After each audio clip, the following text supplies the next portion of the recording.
ಓಂ ಶಾಂತಿ.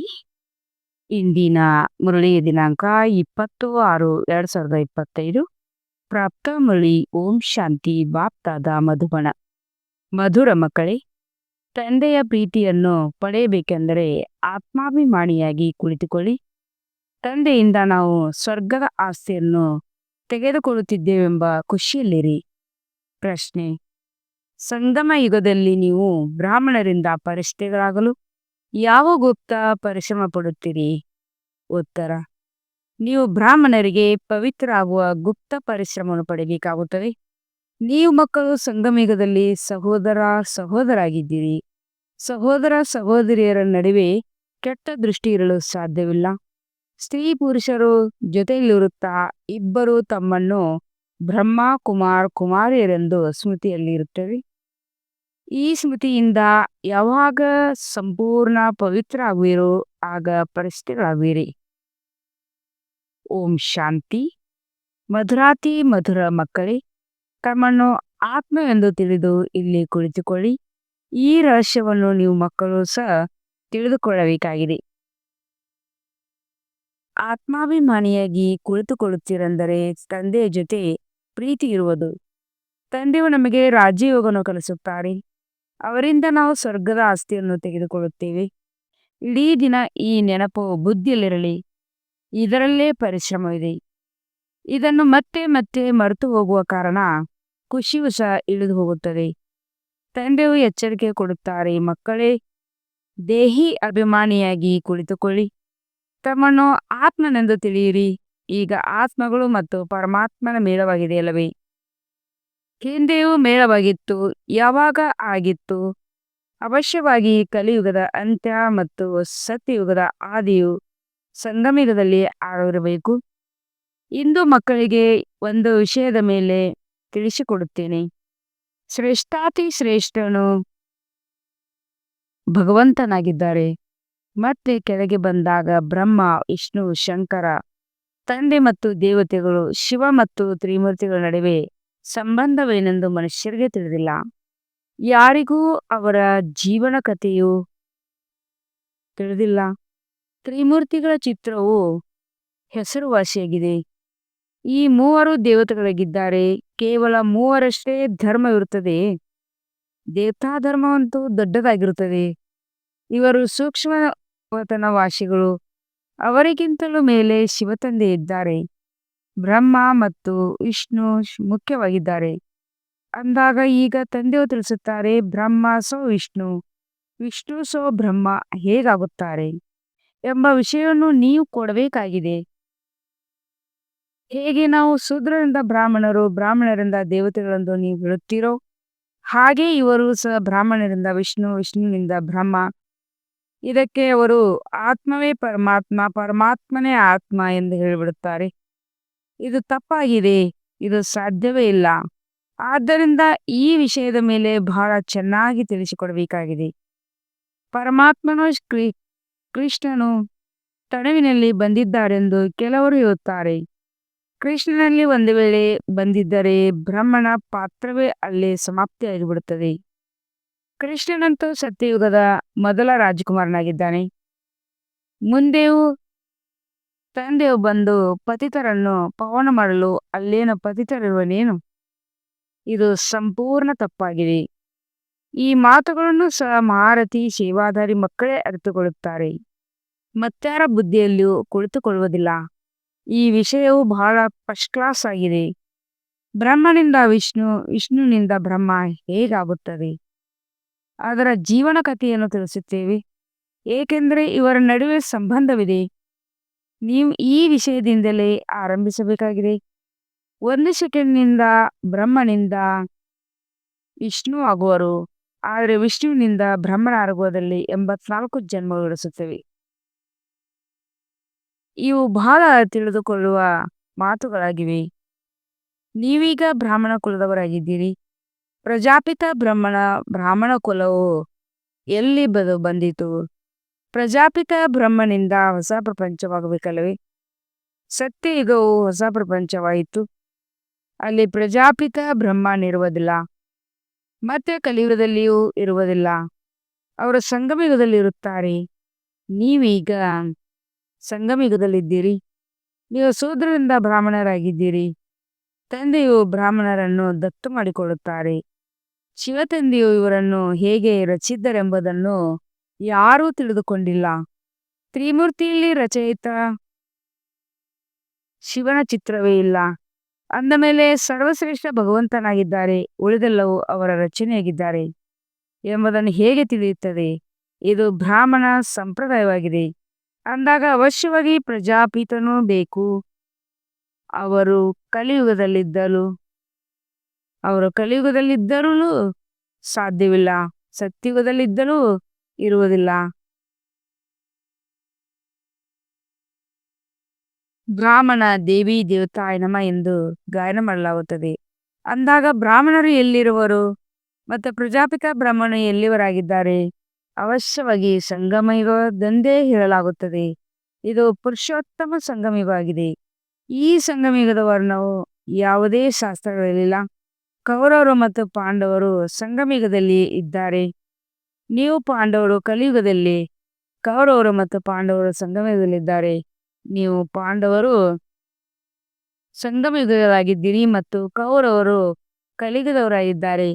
ಗೀತೆಯಲ್ಲಿಯೂ ಭಗವಾನ್ ವಾಚಿದೆಯಲ್ಲವೇ, ನೀವು ಪಾಂಡವರು ದೈವಿ ಸಂಪ್ರದಾಯದ ಆಗಿದ್ದೀರಿ. ನೀವು ಆತ್ಮೀಯ ಮಾರ್ಗದರ್ಶಕರಾಗಿದ್ದೀರಿ. ನಿಮ್ಮದು ಆತ್ಮಿಕ ಯಾತ್ರೆಯಾಗಿದೆ. ಇದನ್ನು ನೀವು ಬುದ್ಧಿಯಿಂದ ಮಾಡುತ್ತೀರಿ. ತಂದೆಯ ತಿಳಿಸುತ್ತಾರೆ, ತಮ್ಮನ್ನು ಆತ್ಮ ಎಂದು ತಿಳಿದು ನೆನಪಿನ ಯಾತ್ರೆಯಲ್ಲಿರಿ. ಸ್ಥೂಲ ಯಾತ್ರೆಯಲ್ಲಿ ತೀರ್ಥಸ್ಥಾನಗಳಿಗೆ ಹೋಗಿ ಮತ್ತೆ ಹಿಂತಿರುಗಿ ಬರುತ್ತಾರೆ. ಅರ್ಧಕಲ್ಪ ನಡೆಯುತ್ತದೆ. ಈ ಸಂಗಮಯುಗದ ಯಾತ್ರೆಯು ಒಂದೇ ಬಾರಿಯಾಗಿದ್ದಾಗಿದೆ. ನೀವು ಹೋಗಿ ಮತ್ತೆ ಮೃತ್ಯು ಲೋಕಕ್ಕೆ ಹಿಂತಿರುಗಿ ಬರುವುದಿಲ್ಲ. ಪವಿತ್ರರಾಗಿ ನೀವು ಪವಿತ್ರ ಪ್ರಪಂಚದಲ್ಲಿ ಬರಲೇಬೇಕಾಗಿದೆ. ಆದ್ದರಿಂದ ನೀವು ಪವಿತ್ರರಾಗಿದ್ದೀರಿ. ನಾವೀಗ ಬ್ರಾಹ್ಮಣ ಸಂಪ್ರದಾಯರಾಗಿದ್ದೇವೆ. ನಂತರ ದೈವಿ ಸಂಪ್ರದಾಯ ವಿಷ್ಣುವಿನ ಸಂಪ್ರದಾಯವಾಗುತ್ತದೆ ಎಂದು ನಿಮಗೆ ತಿಳಿದಿದೆ. ಸತ್ಯಯುಗದಲ್ಲಿ ದೇವಿ ದೇವತೆಗಳು ವಿಷ್ಣು ಸಂಪ್ರದಾಯವರಾಗಿರುತ್ತಾರೆ ಎಂದು ನಿಮಗೆ ತಿಳಿದಿದೆ. ಅಲ್ಲಿ ಚತುರ್ಭುಜ ವಿಷ್ಣುವಿನ ಮಹಿಮೆ ಇರುತ್ತದೆ. ಇದರಿಂದಲೇ ಅವರು ವಿಷ್ಣುವಿನ ಸಂಪ್ರದಾಯವರಾದರೆಂದು ತಿಳಿದು ಬರುತ್ತದೆ. ಇಲ್ಲಿ ರಾವಣನ ಮಹಿಮೆ ಇದೆ. ಅಂದ ಮೇಲೆ ರಾವಣ ಸಂಪ್ರದಾಯವರಾಗಿದ್ದಾರೆ.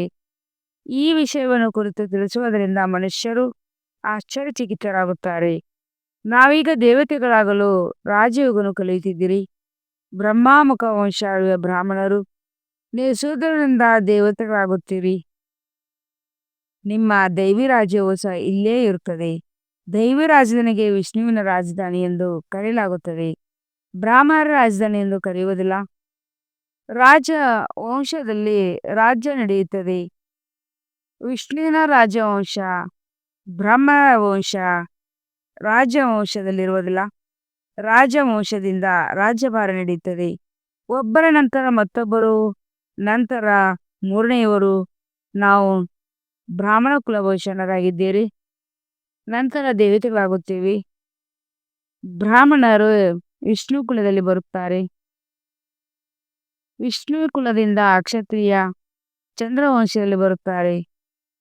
ನಂತರ ವೈಶ್ಯವಂಶ ಶೂದ್ರ ಕುಲ ಬರುತ್ತದೆ.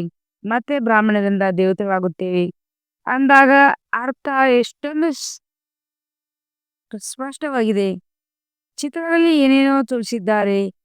ನಾವು ಬ್ರಾಹ್ಮಣರೇ ವಿಷ್ಣುಪುರಿಗೆ ಮಾಲೀಕರಾಗುತ್ತೇವೆ. ಇವರಲ್ಲಿ ಕಬ್ಬಿಬ್ಬಾಗಬಾರದು. ತಂದೆಯು ಯಾವ ನಿಧಾನೆಯಿಂದ ನಿರ್ಬಂಧನೆಯೆಂದು ಹಾಕುತ್ತಾರೆ. ಅದರ ಬಗ್ಗೆ ವಿಚಾರ ಸಾಗರ ಮಂಥನ ಮಾಡಬೇಕು. ಯಾರಿಗಾದರೂ ಇದನ್ನು ಹೇಗೆ ತಿಳಿಸಿಕೊಡುವುದು? ಇದರಿಂದ ಮನುಷ್ಯರು ಆಶ್ಚರ್ಯಚಕಿತವಾಗುತ್ತಾರೆ. ಇವರು ತಿಳಿಸಿಕೊಡುವ ಬಹಳ ಚೆನ್ನಾಗಿದೆ. ಇದನ್ನು ಜ್ಞಾನಸಾಗರ ವಿನಾ ಮತ್ಯಾರೂ ತಿಳಿಸಿಕೊಡಲು ಸಾಧ್ಯವಿಲ್ಲ. ವಿಚಾರ ಸಾಗರ ಮಂಥನ ಮಾಡಿ ನಂತರ ಕುಳಿತು ಬರೆಯಬೇಕು. ನಂತರ ಓದಿದಾಗ ಇಂತಿಂತಹ ಶಬ್ದಗಳನ್ನು ಸೇರಿಸಬೇಕೆಂದು ವಿಚಾರದಲ್ಲಿ ಬರುತ್ತದೆ. ತಂದೆಯೂ ಸಹ ಮೊದಲು ಮುರಳಿಯನ್ನು ಬರೆದು ನಿಮ್ಮ ಕೈಗೆ ಕೊಡುತ್ತಿದ್ದರು, ನಂತರ ತಿಳಿಸಿಕೊಡುತ್ತಿದ್ದರು. ಇಲ್ಲಂತೂ ನೀವು ತಂದೆಯ ಜೊತೆಯಲ್ಲಿ ಮನೆಯಲ್ಲಿರುತ್ತೀರಿ. ಈಗ ನೀವು ಹೊರಗಡೆ ಹೋಗಿ ತಿಳಿಸಿಕೊಡಬೇಕಾಗುತ್ತದೆ. ಈ ವಿಷಯವು ಬಹಳ ಅದ್ಭುತವಾಗಿದೆ. ಬ್ರಹ್ಮ ಶೋ ವಿಷ್ಣು, ವಿಷ್ಣು ಶೋ ಬ್ರಹ್ಮ. ಇವರನ್ನು ಯಾರು ಯಾರೂ ಸಹ ತಿಳಿದುಕೊಂಡಿಲ್ಲ. ವಿಷ್ಣುವಿನ ನಾಭಿಯಿಂದ ಬ್ರಹ್ಮನು ಕಳುಹಿಸಿದ್ದಾನೆ.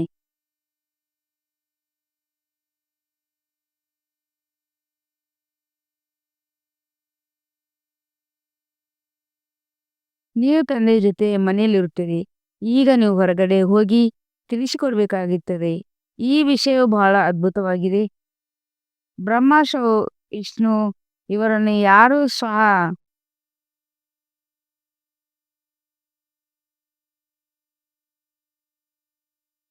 ತಿಳಿದುಕೊಂಡಿಲ್ಲ. ವಿಷ್ಣುವಿನ ನಾಭಿಯಿಂದ ಬ್ರಾಹ್ಮಣನು ತೋರಿಸುತ್ತಾರೆ. ಹೇಗೆ ಗಾಂಧಿಯವರು ನಾಭಿಯಿಂದ ನೇರು. ಆದರೆ ರಾಜ್ಯವಂಶ ಅಂತೂ ಬೇಕಲ್ಲವೇ? ಬ್ರಾಹ್ಮಣ ಕುಲದಲ್ಲಿ ರಾಜ್ಯ ಭಾರವಿರುವುದಿಲ್ಲ. ಬ್ರಾಹ್ಮಣ ಪರಿವಾರವೇ ದೇವತೆಯ ಪರಿವಾರವಾಗಿದೆ. ನಂತರ ಚಂದ್ರವಂಶಿ ಮನೆತನದಲ್ಲಿ, ನಂತರ ದೃಶ್ಯವಂಶದಲ್ಲಿ ಇಡೀ ಪ್ರತಿಯೊಂದು ವಂಶಗಳು ನಡೆಯುತ್ತವೆ. ಸತ್ಯಯುಗದಲ್ಲಿ ನಿರ್ವಿಕಾರಿ ಪ್ರಪಂಚ, ಕಲಿಯುಗದಲ್ಲಿ ವಿಕಾರಿ ಪ್ರಪಂಚ. ಇವೆರಡು ಅಕ್ಷರವು ಸಹ ಯಾರ ಬುದ್ಧಿಯಲ್ಲಿರುವುದು? ಯಾರ ಬುದ್ಧಿಯಲ್ಲಿಯೂ ಇಲ್ಲ. ಇಲ್ಲದಿದ್ದರೆ ಅವಶ್ಯವಾಗಿ ವಿಕಾರದಿಂದ ನಿರ್ವಿಕಾರಗಳು ಹೇಗಾಗುತ್ತಾರೆ?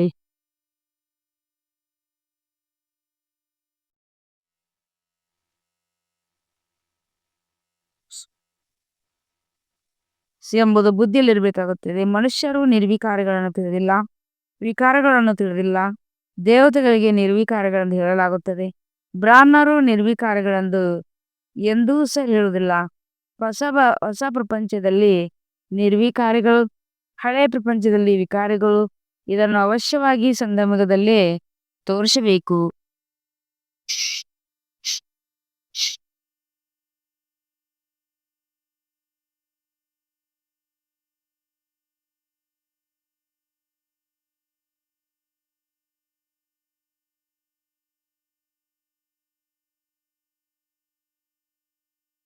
ಇದರ ಬಗ್ಗೆ ಯಾರಿಗೂ ಸಹ ತಿಳಿದಿಲ್ಲ. ಪುರುಷೋತ್ತಮ ಮಾಸನ್ನು ಆಚರಿಸುತ್ತಾರಲ್ವೇ? ಅದು 3 ವರ್ಷದ ನಂತರ 1 ತಿಂಗಳು ಆಚರಿಸುತ್ತಾರೆ. ನಿಮ್ಮದು 5,000 ವರ್ಷಗಳ ನಂತರ ಒಂದು ಸಂಗಮಯುಗ ಬರುತ್ತದೆ. ಮಹಾನ್ ಆತ್ಮ ಮತ್ತು ಪರಮಾತ್ಮನ ಯಥಾರ್ಥವಾಗಿ ತಿಳಿದುಕೊಂಡಿಲ್ಲ. ಕೇವಲ ಪ್ರಕಾಶಮಾನವಾಗಿ ಹೊಳೆಯುತ್ತಿರುವ ನಕ್ಷತ್ರಗಳು ಎಂದು ಹೇಳುತ್ತಾರೆ. ರಾಮಕೃಷ್ಣ ಪರಮಹಂಸ ಶಿಷ್ಯ ವಿವೇಕಾನಂದ ಹೇಳುತ್ತಿದ್ದರು, ನಾನು ಗುರುವಿನ ಮುಂದೆ ಕುಳಿತಿದ್ದೇನು. ಗುರುವಿನ ಧ್ಯಾನವನ್ನು ಮಾಡುತ್ತಾರಲ್ಲವೇ? ಅವನಿಗೆ ಜ್ಯೋತಿಗೆ ಸಾಕ್ಷಾತ್ಕಾರವಾಗುತ್ತದೆ. ತೋರಿಸುತ್ತಾರೆ. ಈಗ ತಂದೆ ಹೇಳುತ್ತಾರೆ, ನನ್ನೊಬ್ಬನೇ ನೆನಪು ಮಾಡಿ. ಧ್ಯಾನದ ಮಾತೇನಿಲ್ಲ.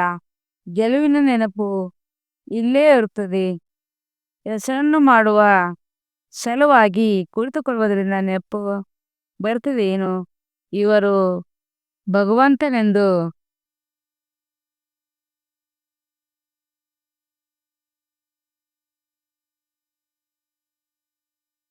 ಅವರಿಗೆ ಗುರುವಿನಲ್ಲಿ ಭಾವನೆ ಇತ್ತು.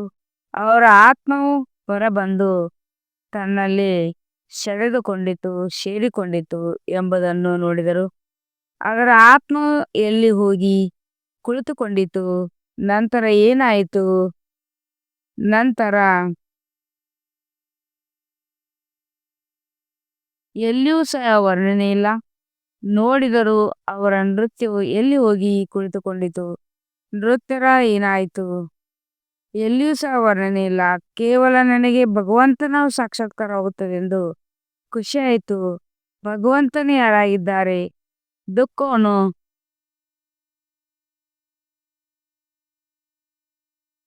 ಎಂಬುದನ್ನು ತಿಳಿದುಕೊಂಡಿಲ್ಲ. ಏನೀ ಚಿತ್ರದ ಬಗ್ಗೆ ತಿಳಿಸಿಕೊಡಿ ಎಂದು ತಂದೆ ತಿಳಿಸುತ್ತಾರೆ.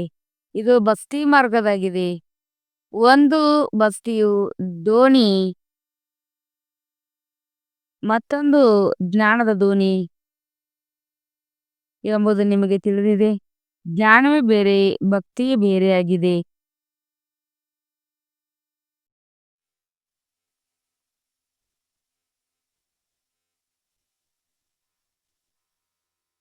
ಜ್ಞಾನವು ಬೇರೆ, ಭಕ್ತಿಯೇ ಬೇರೆಯಾಗಿದೆ. ನಾನು ನಿಮಗೆ ಕಲ್ಪದ ಹಿಂದೆ ಜ್ಞಾನವನ್ನು ಕೊಟ್ಟಿದ್ದೇನು, ವಿಶ್ವದ ಮಾಲೀಕರನ್ನಾಗಿ ಮಾಡಿದ್ದೇನು ಎಂದು ತಂದೆಯು ಹೇಳುತ್ತಾರೆ. ಈಗ ನೀವು ಎಲ್ಲಿದ್ದೀರಿ? ಹೇಗೆ ಅನನ್ಯ ಅಂಶಗಳು? ವೃಕ್ಷ ಹೇಗೆ ವೃದ್ಧಿಯಾಗುತ್ತದೆ ಎಂಬುದನ್ನು ನೀವು ಮಕ್ಕಳ ಬುದ್ಧಿಯಲ್ಲಿ ಎಲ್ಲರ ಜ್ಞಾನವಿದೆ. ಹೇಗೆ ಹೂಗುಚ್ಛವಿರುತ್ತದೆ ಅಲ್ಲವೇ? ಈ ಸೃಷ್ಟಿರೂಪಿ ವೃಕ್ಷವು ಸಹ ಹೂಗುಚ್ಛವಾಗಿದೆ. ಮಧ್ಯದಲ್ಲಿ ನಿಮ್ಮ ಧರ್ಮ, ಇದರ ನಂತರ 3 ಧರ್ಮಗಳು ಹುಟ್ಟಿಕೊಳ್ಳುತ್ತವೆ. ನಂತರ ಇದರಿಂದ ವೃದ್ಧಿಯಾಗುತ್ತದೆ. ಈ ವೃಕ್ಷವು ಸಹ ನೆನಪು ಮಾಡಬೇಕು. ಎಷ್ಟೊಂದು ರೆಂಬೆ ಕೊಂಬೆಗಳು ಮುಂತಾದವು ಹೊರಬರುತ್ತವೆ. ಕೊನೆಯಲ್ಲಿ ಬಡವರ ಮಾನ್ಯತೆ ಹೆಚ್ಚಾಗಿರುತ್ತದೆ. ಆಲಮರಕ್ಕೆ ಮೂಲ ಬೇರು ಇರುವುದಿಲ್ಲ. ಉಳಿದವರೆಲ್ಲರ ಮೇಲೆ ವೃಕ್ಷವು ನಿಂತಿರುತ್ತದೆ. ದೇವಿ ದೇವತಾ ಧರ್ಮವು ಸಮಾಪ್ತಿಯಾಗಿಬಿಟ್ಟಿದೆ. ಸಂಪೂರ್ಣವಾಗಿ ಕಾಣೆಯಾಗಿದೆ. ಭಾರತವಾಸಿಗಳು ತಮ್ಮ ಧರ್ಮವನ್ನು ತಿಳಿದುಕೊಂಡಿಲ್ಲ. ಮತ್ತೆಲ್ಲ ಧರ್ಮದವರು ತಮ್ಮ ತಮ್ಮ ಧರ್ಮವನ್ನು ತಿಳಿದಿದ್ದಾರೆ. ತಮ್ಮ ಧರ್ಮವನ್ನು ಒಪ್ಪುವುದಿಲ್ಲವೆಂದು ಹೇಳುತ್ತಾರೆ. ಮುಖ್ಯವಾಗಿ 4 ಧರ್ಮಗಳಿವೆ.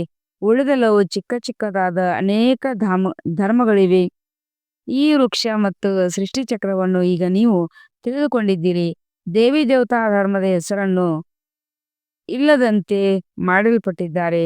ನಂತರ ತಂದೆಯು ಇತರ ಸ್ಥಾಪನೆಯನ್ನು ಮಾಡಿ ಉಳಿದೆಲ್ಲ ಧರ್ಮಗಳ ವಿನಾಶವನ್ನು ಮಾಡಿದರು.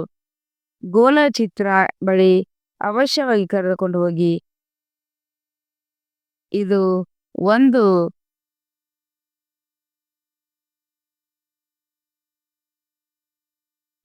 ಇದು ಸತ್ಯಯುಗ, ಇದು ಕಲಿಯುಗ. ಕಲಿಯುಗದಲ್ಲಿ ಇಷ್ಟು ಧರ್ಮಗಳಿವೆ. ಸತ್ಯುಗದಲ್ಲಿ ಒಂದು ಧರ್ಮವಿದೆ. ಒಂದು ಧರ್ಮದ ಸ್ಥಾಪನೆ, ಅನೇಕ ಧರ್ಮಗಳ ವಿನಾಶ ಯಾರ ಮೂಲಕ ಆಗುತ್ತದೆ?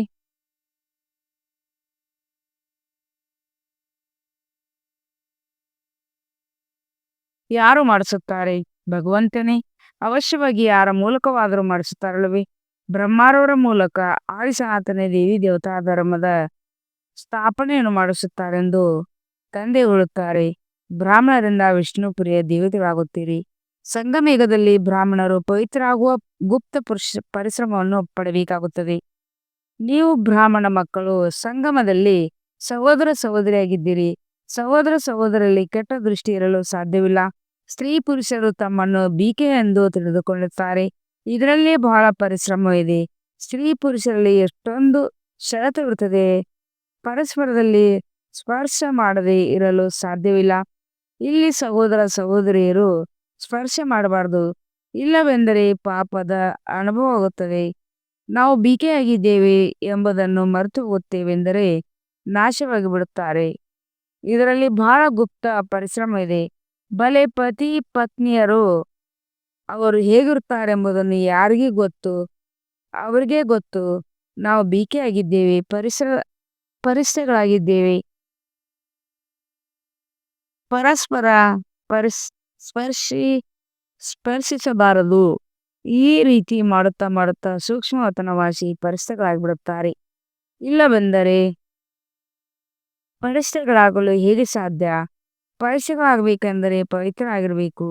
ಇಂಥ ಜೋಡಿ ಇತ್ತೆಂದರೆ ಅವರು ನಂಬರ್ 1 ಆಗಿಬಿಡುತ್ತಾರೆ. ಈ ದಾಬಾರವರೇ ಎಲ್ಲವನ್ನೂ ಅನುಭವ ಮಾಡಿದ್ದಾರೆ, ಕೊನೆಯಲ್ಲಿ ಸನ್ಯಾಸ ಮಾಡಿದ್ದಾರೆ ಎಂದು ಹೇಳುತ್ತಾರೆ. ಯಾರ ಜೊತೆಯಲ್ಲಿದ್ದಾರೆ ಅವರಿಗೆ ಬಹಳ ಪರಿಶ್ರಮ ಇದೆ. ಮತ್ತೆ ಅವರಲ್ಲಿ ಜ್ಞಾನ ಮತ್ತು ಯೋಗವು ಸಹ ಇರಬೇಕು. ಅನೇಕರನ್ನು ತನ್ನ ಸಮಾನ ಮಾಡಿಕೊಂಡಾಗ ದೊಡ್ಡ ರಾಜರಾಗುತ್ತಾರೆ. ಕೇವಲ ಒಂದು ಮಾತಲ್ಲ ಅಲ್ಲವೇ? ತಂದೆಯು ತಿಳಿಸುತ್ತಾರೆ, ನೀವು ಶಿವತಂದೆಯನ್ನು ನೆನಪು ಮಾಡಿ. ಇವರು ಪ್ರಜಾಪಿತ ಬ್ರಹ್ಮನಾಗಿದ್ದಾರೆ. ನಮ್ಮ ಕೆಲಸ ಶಿವತಂದೆಯ ಜೊತೆಗಿದೆ ಎಂದು ಹೇಳುತ್ತಾರೆ. ಬ್ರಹ್ಮರವರನ್ನೇಕೆ ನೆನಪು ಮಾಡಬೇಕು? ಬ್ರಾಹ್ಮಣರಿಗೆ ಇವರಿಗೆ ಪತ್ರವನ್ನು ಬರೆಯಬೇಕು. ಈ ರೀತಿಯೂ ಸಹ ಇದ್ದಾರೆ. ನೀವು ಶಿವತಂದೆಯನ್ನು ನೆನಪು ಮಾಡಬೇಕು. ಆದ್ದರಿಂದ ಬಾಬಾವರ ಫೋಟೋ ಮುಂತಾದವು ಕೊಡುವುದಿಲ್ಲ. ಇದರಲ್ಲಿ ಶಿವತಂದೆ ಬರುತ್ತಾರೆ. ಇವರಾದರೂ ದೇಹಧಾರಿಗಳಾಗಿದ್ದಾರಲ್ಲವೇ? ನೀವು ಮಕ್ಕಳಿಗೆ ಈಗ ತಂದೆಯಿಂದ ಆಸ್ತಿಯು ಸಿಗುತ್ತದೆ. ಅವರು ತಮ್ಮನ್ನು ಈಶ್ವರನೆಂದು ಹೇಳುತ್ತಾರೆ. ಮತ್ತೆ ಅವರಿಂದ ಏನು ಸಿಗುತ್ತದೆ? ಭಾರತವಾಸಿಗಳಿಗೆ ಎಷ್ಟೊಂದು ಹಾನಿಯಾಗಿದೆ. ಸಂಪೂರ್ಣವಾಗಿ ಭಾರತವಾಸಿಗಳು ದೀರ್ಘಾವಧಿಯಾಗಿಬಿಟ್ಟಿದ್ದಾರೆ. ಪ್ರಜೆಗಳಿಂದ ಭಿಕ್ಷೆ ಬೇಡುತ್ತಾರೆ. 10-20 ವರ್ಷಗಳವರೆಗೆ ಸಾಲವನ್ನು ತೆಗೆದುಕೊಳ್ಳುತ್ತಾರೆ, ಮತ್ತೆ ಕೊಡುತ್ತಾರೆ. ತೆಗೆದುಕೊಳ್ಳುವವರು ಕೊಡುವರು, ಇಬ್ಬರು ಇಲ್ಲದಂತಾಗುತ್ತಾರೆ. ಆಟವೇ ಸಮಾಪ್ತಿಯಾಗುವುದಿದೆ. ಅನೇಕ ಆಪತ್ತುಗಳು ಬರಲಿವೆ. ದಿವಾಳಿಯಾಗುವುದು, ಕಾಯಿಲೆಗಳು ಬಹಳಷ್ಟು ಬರ್ತಿವೆ. ಕೆಲವರು ಸಾಹುಕಾರ ಬಳಿ ಹಣ ಇಡುತ್ತಾರೆ. ನಂತರ ಇವರು ದಿವಾಳಿಯಾಗಿ ಬಿಡುತ್ತಾರೆ. ಅಂದರೆ ಬಡವರಿಗೆ ಎಷ್ಟೊಂದು ದುಃಖ ಹೋಗುತ್ತದೆ. ಹೆಜ್ಜೆ ಹೆಜ್ಜೆಯಲ್ಲಿ ದುಃಖವಿರುತ್ತದೆ. ಆಕಸ್ಮಿಕವಾಗಿ ಕುಳಿತಿದ್ದಂತೆ ಸಾಯುತ್ತಾರೆ. ಇದು ಇದು ಮೃತ್ಯುಲೋಕದ ನೀವು ಪಾರ್ವತಿಯರಿಗೆ ಸತ್ಯವಾದ ಅಮರ ಕಥೆಯನ್ನು ತಿಳಿಸುತ್ತಾರೆ. ಅಮರ ತಂದೆಯಿಂದ ನಾವು ಮಧುರ ಮಧುರ ಕಥೆಯನ್ನು ಕೇಳುತ್ತಾ ಇದ್ದೇವೆಂಬುದು ನಿಮಗೆ ತಿಳಿದಿದೆ.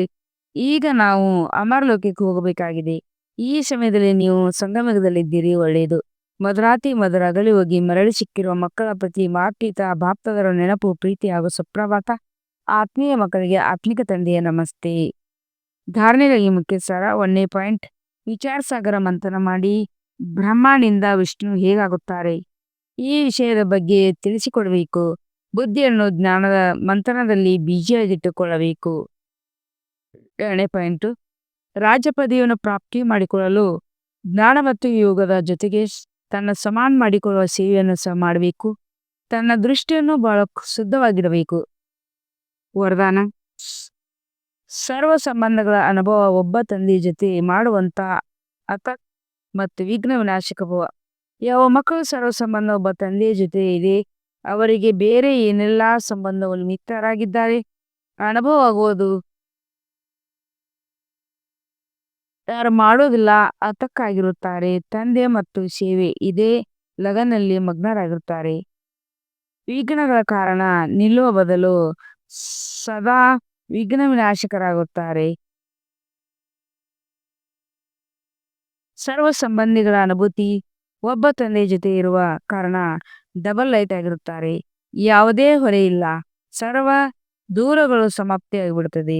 ಕಂಪ್ಲೀಟ್ ಸ್ಥಿತಿಯ ಅನುಭವ ಆಗುವುದು. ಸಹಜವಾಗಿ ಆಗುವರು. ಸ್ಲೋಗನ್. ಸಂಕಲ್ಪದಲ್ಲಿಯೂ ಸಹ ಯಾವುದೇ ದೇಹದಾರಿಯ ಕಡೆ ಆಕರ್ಷಿತರಾಗುವುದು, ಅರ್ಥಾತ್ ವಿಘ್ನ ಘಾತಕರಾಗುವುದು.